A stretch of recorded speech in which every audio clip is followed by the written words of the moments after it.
Let me repeat what I said in the morning. ఉదయకాల సమయంలో మీతో చెప్పిన మాటలు మరలా ఒక్కసారి చెప్తాను One day వినండి. the kingdom of God will cover the earth as the waters cover the sea. ఒక దినము రాబోతున్నది, జలములు భూమిని నింపునట్లుగా, సముద్ర జలములు నింపునట్లుగా దేవుని యొక్క రాజ్యము భూమి అంతటి కూడా జ్ఞానము నింపబడుతున్నది. But today he is giving a sample of the kingdom of the world, of kingdom of God to this world in your home. అయితే ఆ రాజ్యము దేవుడి భూమి అంతా నింపడానికి ముందుగా ఈ లోకానికి ఒక రుచి, ఒక మచ్చును చూపిస్తూ ఉన్నాడు. నీ ద్వారా రాజ్యం ఎట్లా ఉండబోతుందో. God is telling the world, go to this home and see inside that home how the kingdom of God works. ఈ లోక సంబంధమైన మనుషులతో దేవుడు చెప్తున్నాడు, నువ్వు పో, నేను తీసుకుని రాబోయే రాజ్యం ఎట్లా ఉంటుందో పలానా విశ్వాస ఇంటిలోకి వెళ్ళి చూడు. Go and watch this person's life, see how he lives in the office. ఆ విశ్వాస యొక్క జీవితాన్ని ఆఫీసులకు వెళ్ళి చూడు, ఎట్లా బ్రతుకుతున్నాడో. నీవు దేవుని రాజ్యం యొక్క మచ్చు. There you see the principles of the God's kingdom in this man's life. ఈ మనుషుని యొక్క జీవితంలో దేవుని రాజ్యం యొక్క నియమ నిబంధనలు ఉంటాయి, వెళ్ళి చూడు. A church, God says, go to this church and look inside and see, there's a sample of my kingdom. ఇదిగో పలానా సంఘం ఉంది, అక్కడికి వెళ్ళి లోపల చూడు, అది నా రాజ్యం ఎట్లా ఉండబోతుందో ఆ నీతి అక్కడ నీకు కనబడుతుంది. The sad thing is, it's very difficult to find such homes in some churches, such churches in the world today. విచారకరమైన మాట ఏంటయ్యా అంటే, అట్లాంటి మనుషులు గాని, అట్లాంటి కుటుంబాలు గాని, అట్లాంటి సంఘాలు గాని ఈ లోకంలో ప్రస్తుతం మనం చూడలేకపోతున్నాం. Most of the Christian homes and Christian churches are like that ship we saw in the newspaper, sunk half into the sea. అనేక మంది క్రైస్తవ కుటుంబాలు, క్రైస్తవ సంఘాలు ఎట్లా ఉన్నాయంటే సగం నీళ్ళలో మునిగిపోయిన ఆ నౌక వాడవలే ఉంటూ ఉన్నాయి. Is your home like that? సహోదరి సహోదరుడా, నీ కుటుంబ జీవితం అట్లా సగం మునిగి సగం తేలుతుందా? Buried in the pursuit of money? ధన ఆశలో సగం కప్పుకొని కప్పడిపోయావా? You're not buried in adultery.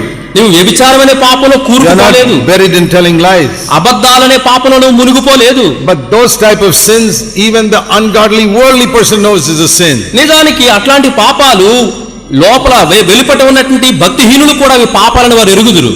Everybody in the world knows that murder is a sin. You'll be taken to court if you do that. నరహత్య చేస్తే అది పాపమని, దాన్ని బట్టి చెరసాలలో వేస్తారని లోకస్తులకు కూడా తెలుసు.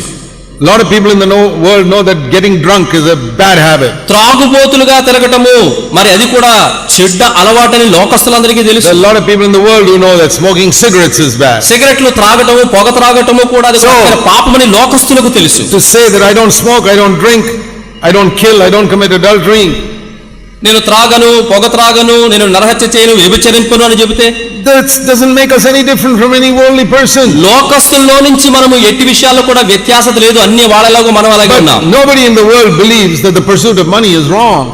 ధనాశ అనేది తప్పు అనేటువంటి విషయం లోక సంబంధులు ఎవరికి తెలియదు. And many believers don't think it's wrong either. అయితే విశ్వాసులు అనేకులకు కూడా ధనాశ కలిగి ఉండట అది తప్పు అని ఎరగరు. The kingdom of God first. మొట్టమొదటిగా మనం వెతకాల్సింది దేవుని రాజ్యమును and his వెతకాలి. righteousness. ఆ నీతిని మనం and వెతకాలి. our earthly needs will be added to us. అప్పుడు మన భూ సంబంధమైన, కుటుంబ సంబంధమైన ఆ యొక్క అవసరాలన్నీ తీర్చబడతాయి. That means God will give you enough for your needs. అంటే అర్థము, ఎప్పుడైతే ఆయన రాజ్యం నీతి వెతుకుతావో నీ అవసరాలు అన్ని తీరుస్తాడు దేవుడు. And there are many practical ways in which God will test you in this. మరి ఈ విషయాల్లో చాలా క్రియాపూర్వక సంగతులు ఉన్నాయి, వాటిని నిన్ను పరీక్షిస్తూ ఉంటాడు దేవుడు. This is my conviction. ఇది నా యొక్క ఒప్పుదల. Here is a command that Jesus gave to all disciples. శిష్యులందరికీ యేసుప్రభువు ఇచ్చినటువంటి ఒక ఆజ్ఞ ఇది. If you live 50-60 years as a believer after you are born again, తిరిగి జన్మించిన తర్వాత 50 లేదా 60 సంవత్సరాల విశ్వాసగా నువ్వు బ్రతికితే, this should be your testimony at the end of your life. నీ జీవితం యొక్క ముగింపులో ఈ మాట నీ సాక్ష్యంగా ఉండాలి. I want to have this testimony. నేను అట్టి సాక్ష్యం కలిగి ఉండాలని ఆశపడుతున్నాను. And you should have it too. నీవు కూడా అట్లాంటి సాక్ష్యం కలిగి ఉండాలి. At the end of your life you should be able to say this. నీ జీవిత కాలంలో ముగింపులో ఈ మాట నువ్వు పలకగలగాలి. From the time I was born again, నేను తిరిగి జన్మించిన దినము నుండి till the end of my life, నా జీవితం యొక్క ముగింపు వరకు I sought the kingdom of God and his righteousness first. నేను దేవుని రాజ్యమును, దేవుని నీతిని మొదటిగా వెతికి తిని అనే సాక్ష్యం కలిగి ఉండాలి. In that way I was different from the people of the world. ఈ విషయంలోనే ఈ లోక సంబంధులతో నేను వేరయుండి వ్యత్యాసంగా ఉన్నాను. Who did not care, who were pursuing earthly things. ఈ లోకస్తులు భూ సంబంధం వెతుకుతున్నారు, నేనైతే ఆయన రాజ్యము నీతిని వెతుకుతున్నాను. But కానీ God provided all my earthly needs. నా భూ సంబంధమైన అక్కరలు అవసరాలు ప్రభు తీర్చాడు. That man also got his earthly needs, that worldly person. ఈ లోకస్తుడు కూడా ఉన్నాడు, అతనికి భూ సంబంధమైన అవసరాలు తీరాయి. He got his earthly needs by pursuing after it. మరి ఈ లోక సంబంధమైన విషయంలో ఉన్నటువంటి వ్యక్తి తనతో ప్రయాసపడి వాటిని సంపాదించుకున్నాడు. I got my earthly needs by obeying Matthew 6:33. నేనైతే మత్తయి సువార్త 6:33కు లోబడడం ద్వారా దేవుని అవసరాలు తీర్చాడు. That should be the testimony of every believer. ప్రతి విశ్వాసి యొక్క సాక్ష్యం ఇట్టిదిగా So ఉండాలి. what does it mean to seek God's kingdom first? దేవుని రాజ్యమును మొదటగా వెతుకుట అంటే అర్థం ఏమిటి? It does not mean being a full-time worker. అంటే సంపూర్ణమైన సేవకు వచ్చేయటం అని అర్థం కాదు. It does not mean giving money for missionary work. ఇక సువార్త పని కొరకు నీ ధనమంతా ఇచ్చివేయటము కాదు. All that is good. అవన్నీ But మంచి that is పనులే. not the meaning of this verse. అయితే దాని అర్థం అది కాదు.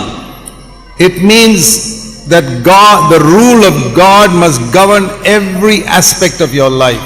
మన జీవితంలో ప్రతి అంశములో ప్రతి తీర్మానములో దేవుని యొక్క పరిపాలన రాజ్యమేలుతూ ఉండాలి. That means whether you work in an office or a factory or at home as a mother. నీవు ఒక కార్యాలయంలో పనిచేసినా, ఒక సంస్థలో పనిచేసినా, ఇంటి దగ్గర నుండి పనిచేస్తున్నా, That everything you do and say is governed by the rule of God in your life. నీవు పలికే మాట, నీవు చేసే పని దేవుని యొక్క ఆజ్ఞ చేత పరిపాలించబడుతూ ఉండాలి. You don't let any of the water of the world come into your ship and make you drown. ఈ లోకంలో ఉన్నటువంటి పాపమనే నీళ్లు నీ వాడనే పరిశుద్ధ జీవితంలోనికి రాకుండా నిన్ను ముంచివేయకుండా జాగ్రత్త The పడుతూ ఉండాలి. spirit of the world does not come into you and influence your conversation. లోకంలో ఉన్నటువంటి ఆ యొక్క చెడు ఆత్మ, దురాత్మ నీలోనికి వచ్చి నీ సంభాషణ, నీ మాటలు కలుషితం చేయకుండా జాగ్రత్త పడాలి. So many believers, they spend such a lot of time gossiping with others about all types of earthly things. అనేక మంది విశ్వాసులు నిజానికి వారు తమ సమయానంతటినీ కూడా వేరొక వారి మీద చెడ్డగా చెప్పుకుంటూ, లేని మాటలు చెప్పుకుంటూ సమయాన్ని See, నష్టపరుస్తున్నారు. when somebody comes to visit your home, ఎవరైనా నీ గృహాన్ని దర్శించడానికి వస్తే, you sisters, think about this. సహోదరులారా మీరు ఆలోచించండి. Somebody comes to visit your home, some sister. ఎవరో ఒక సహోదరి గృహ దర్శనముతో అనే పేరుతో మీ ఇంటికి వచ్చారు. What do you talk to her about? ఇప్పుడు మరి నీవు గాని వారు గాని ఏం మాట్లాడతారు? You talk about the latest gossip, some evil thing you heard about somebody. ఎవరి గురించో నువ్వు విన్నటువంటి ఆ చెడు కార్యాలు, దుష్టమైన పనులు, వాటి గురించా మీరు మాట్లాడతారు? That's a big hole in the ship. It's sinking you. ఎప్పుడైతే అట్లాంటి వాటి గురించి మీరు ఆ యొక్క మాటలు మాట్లాడుతుంటారో నీ ఓడకు పెద్ద రంధ్రం పడిపోయినట్లే. Isn't it much better to talk about something like this? మరి ఆ మాటలు లోక వార్తల కంటే ఇట్లాంటి మాటలు మంచి ఉన్నాయి, అవి చెప్పుకోవడం మంచిది కదా. When somebody comes to your house, ఎవరైనా మీ ఇంటికి వస్తే, you say, "Sister, I was reading in the Bible this morning." సహోదరి ఈ ఉదయకాల సమయంలో బైబిల్ నేను చదువుతున్నాను. And you quote a verse that God spoke to you that morning. ఆ ఉదయకాలం బైబిల్ చదివినప్పుడు దేవుడు నీతో మాట్లాడిన వచనాన్ని ఒక్కసారి నువ్వు చెబితే, You don't have to give a half an hour sermon. అరగంట సేపు ప్రసంగం చేయాల్సిన అవసరం లేదు. Just 1 minute. ఒక్క నిమిషం What God spoke to you and blessed you with. ఉదయకాల మౌన ధ్యానంలో దేవుడు ఏ మాట ద్వారా మాట్లాడి నిన్ను దీవించాడు చెబితే చాలు. That's what I mean by seeking God's kingdom first. అదే దేవుని రాజ్యం మొదట వెతుకుట అంటే అర్థం అదే. But instead of that, దానికి బదులుగా if you say, "Did you hear this latest news about somebody?" ఇదిగో పలానా వారి గురించి పలానా తాజా వార్త విన్నావా? That's a hole in your ship. It will sink you. ఎప్పుడైతే వేరే వారి గురించి లోకపు మాటలు పలుకుతావో నీ ఓడకు పెద్ద రంధ్రం When పడింది. Jesus said, "The ruler of this world comes and he's got nothing in me," ఈ లోకాధికారి వచ్చుచున్నాడు, నా యందు అతనికి ఏమీ లేదు యేసు he ప్రభువు was అన్నాడు. saying, "The ruler of the world could not make me talk all that useless stuff." ఈ లోకాధికారికి వచ్చాడు, నన్ను అతని ఇష్టం వచ్చినట్లుగా మాట్లాడడానికి ఏమి ప్రలోభ And that పెట్టలేకపోయాడు. is how we are to live. మనము కూడా క్రీస్తును పోలి If you జీవించాలి. live like that, అట్లా మనం బ్రతికితే imagine every person you meet, you share just 1 minute of what God spoke to you from the word of God.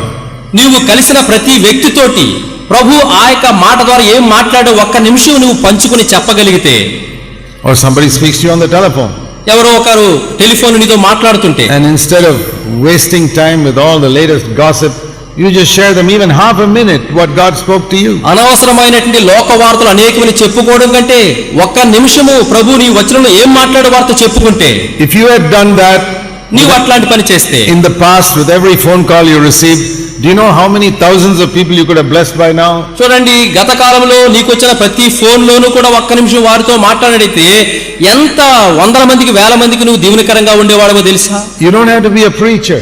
నిజానికి ఈ పని చేయడానికి నువ్వు గొప్ప బోధకుడుగా ఉండే అవసరం You లేదు. just got to love the Lord with all your heart. పూర్ణ హృదయంతో ప్రభును ప్రేమిస్తే చాలు అట్టి పని నువ్వు చేయగలవు. Now we cannot do anything about the past. గడిచిపోయిన కాలం గురించి చింతించడం తప్ప మనం ఏం చేయలేం. But all I say is repair the holes in the ship and make sure no more water comes inside. ఓడకు రంధ్రాలు పడిపోయాయి. ఇప్పుడు నేను చెప్పేది ఏంటంటే పడిన రంధ్రాలకు మరమ్మతులు చేసి నీళ్లు రాకుండా మూసివేద్దాం. Those of you who have ears to hear what I'm saying. ఎందరికైతే నేను చెప్పే మాటలు వినడానికి చెవులున్నాయో జాగ్రత్తగా వినండి. Some of you may not bother about what I'm saying and continue to live in the same old way. కొంతమంది నేను చెప్పే మాటలు వినకుండా మీ పాపలు మీరే కొనసాగుతుండొచ్చు. I can't change you, even God will not force you to change. నేను నిన్ను మార్చలేను, దేవుడు కూడా మిమ్మల్ని బలవంతం పెట్టడం మారండి పరిశుద్ధులు కండి అని. But if you have a ear today to hear what God is saying to you, దేవుడు నీతో ఇప్పుడు ఏం మాట్లాడుతున్నాడో ఆ వినగలిగే చెవులు నువ్వు వింటే, say, Lord Jesus, I want to talk about the things you talked about when you were on this earth. ప్రభువైన యేసుక్రీస్తు దేవా, ఈ లోకంలో ఉన్నప్పుడు అట్లాంటి సమయాన్ని నువ్వు మాటలతో వ్యర్థపరచలేదు, నేను కూడా అట్లా ఉండాలని కోరుచున్నాను. He did not gossip about anybody. ఎవరిని గురించి కూడా చెడు వార్తలు అనవసరమైన కబుర్లు యేసుప్రభు చెప్పలేదు. The prince of the world came and found nothing in Jesus. ఈ లోకాధికారి అపవాది వచ్చాడు, నా యందు అతనికి ఏమీ కనపడలేదు.